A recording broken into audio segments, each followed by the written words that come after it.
Dear students, you are most welcome in my YouTube channel R M academy.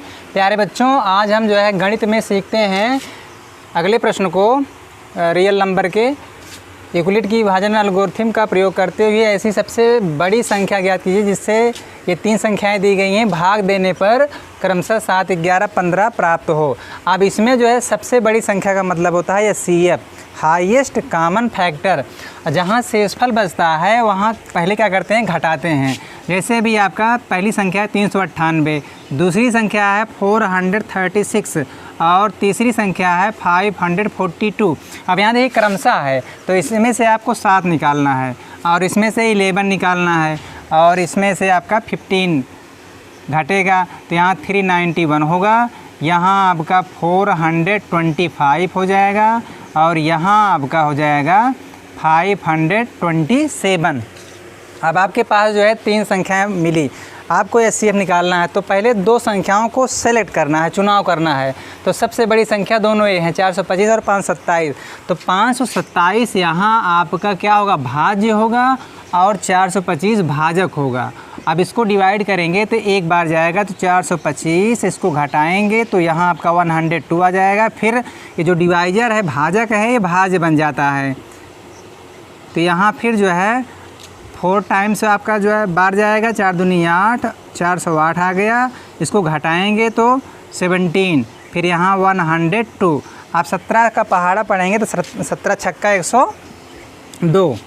तो यहाँ आपका शेषफल क्या हुआ, रिमाइंडर क्या हुआ, 0 हो गया। तो जो अंतिम डिवाइजर होता है, जो कि यहाँ 17 अंतिम डिवाइजर है, अंतिम भाजक है, इसलिए आपका इसका दोनों का HCF 17 आ गया। लेकिन अभी आपके पास जो है तीसरी संख्या है 391। अब 17 और 391 को चेक करते हैं, तो 391 और डिवाइड बाई 17, तो इसको जब डिवाइड करेंगे 17 दूना 34 और इसको घटाएंगे तो 17 तिरिक 51। अब यहाँ देखिए शेषफल यहाँ भी 0 हो गया। इसका मतलब इन दोनों का HCF 17 हुआ और इनका HCF 17 हुआ। तो कुल मिला के तीनों संख्याओं का जो HCF हुआ वो आपका 17 हुआ। अब 17 से अगर हम डिवाइड करेंगे तो ये जो संख्या दी गई है 398, 436 और 542, तीनों संख्याओं को भाग देने पर शेषफल क्रमशः 7, 11 और 15 बचेगा। अब चलते हैं नेक्स्ट क्वेश्चन के आगे, देखते हैं। अगला प्रश्न है, यूक्लिड विभाजन प्रमेयिका का प्रयोग करके दर्शाइए किसी धनात्मक पूर्णांक का वर्ग किसी पूर्णांक m के लिए 3m+1 के रूप में होता है। यहाँ धनात्मक पूर्णांक का मतलब होता है इंटीजर। अब यहाँ जिसे संख्या रेखा पर यहाँ 0 होता है, इधर पॉजिटिव होता है 1, 2, 3, 4 और इधर जो है नेगेटिव इंटीजर होता है। तो ये जो आपका 0 की इधर ये साइड जो भी संख्याएं हैं, ये आपकी धनात्मक पूर्णांक संख्याएं हैं, जिसको बोलते हैं पॉजिटिव इंटीजर्स। तो कह रहा है किसी धनात्मक पूर्णांक का वर्ग किसी पूर्णांक m के लिए 3m+1 के रूप में होता है। तो यहाँ आपको एक चीज़ समझना है, जो यूक्लिड विभाजन प्रमेयिका है वो है A = BQ + R। ये आपका जो है यूक्लिड विभाजन प्रमेयिका है।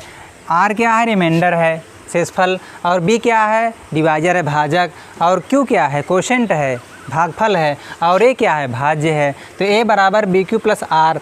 अब यहाँ ध्यान रखना है, जो 3 है यही आपका भाजक होता है और R हमेशा याद रखिए, भाजक से शेषफल हमेशा कम होता है। अब जैसे यहाँ आपका अगर B 3 है तो R क्या होगा, या तो 0 होगा, या तो 1 होगा, या तो 2 होगा, क्योंकि यहाँ आपका जो भाजक है 3 है, 3 से कम ही शेषफल होता है।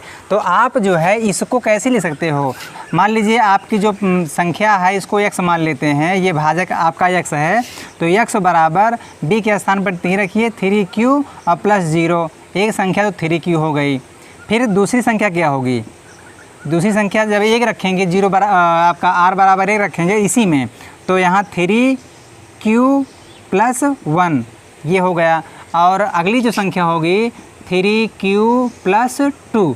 तो आपके पास देख सकते हैं 3 जो है, जब शेषफल जो r का मान 0, 1, 2 रखेंगे तो आपके पास 3 संख्याएं होंगी, 3q + 1, 3q + 2। लेकिन यहाँ कहा जा रहा है किसी पूर्णांक m के लिए कहते हैं किसी धनात्मक पूर्णांक का वर्ग। अब इनको वर्ग करना है। जब वर्ग करेंगे तो आप देखिए, जब इसको जो है सॉल्व करेंगे, इस x इक्वल टू आपका 3q है, जब इसको आप सॉल्व करेंगे, वर्ग करेंगे तो 3q होल स्क्वायर, तो यहाँ x स्क्वायर इक्वल टू क्या हो जाएगा 9q स्क्वायर, और 9q स्क्वायर को हम ऐसे 3q स्क्वायर लिख सकते हैं।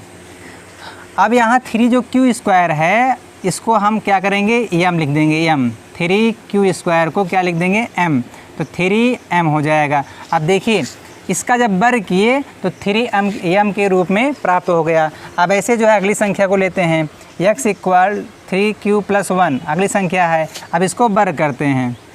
जब इसको वर्ग करेंगे तो 3 त्रिक 9q स्क्वायर, 2 तिहाई 6q और +1, इसका अगर स्क्वायर कर देंगे, क्योंकि यहाँ कह रहा है कि किसी धनात्मक पूर्णांक का वर्ग करना है। अब इसको कैसे लिखेंगे, इतने में जो है आप 3 कॉमन ले लीजिए, तो 3q स्क्वायर + 3 दूना 6, ये ऐसे हो जाएगा। अब यहाँ इसके स्थान पर हम m लिखेंगे। क्यों m लिखेंगे, क्योंकि कह रहा है कि किसी पूर्णांक m के लिए अगर q का मान कुछ भी रखें, 1 2 3 4 रखें, तो यहाँ अगर इसको सॉल्व करेंगे तो यहाँ इंटीजर ही, पॉजिटिव इंटीजर ही आएगा। इसलिए कोई भी आपका पूर्णांक जो है यहाँ m कहलाएगा। यहाँ भी m था और यहाँ भी m हम लिख सकते हैं, 3m + 1। अब आप देखिए इस रूप का हो गया आपका जो पूर्णांक, किसी धनात्मक पूर्णांक का वर्ग जो है 3m + 1 के रूप में हो गया। अब अगली संख्या देखते हैं, इसको देखते हैं।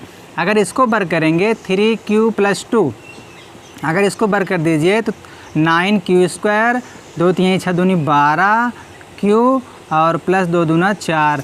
अब इसको आप कैसे लिखेंगे, 9q स्क्वायर + 12q + 3 + 1। अब यहाँ इसमें अगर 3 कॉमन ले लें, 3q स्क्वायर + 4q + 1। अब इसके स्थान पर m हम लिख देंगे। जब m लिखेंगे तो 3 + 1 के रूप में देखो प्राप्त हो गया। तो आप चाहे जो आप मान रखेंगे यहाँ पर r की वैल्यू 0 1 2 रखेंगे, तो हमेशा देखिए इसका वर्ग 3m या 3m + 1 के ही रूप में आ रहा है। तो इस प्रकार आपका सवाल सिद्ध होता है।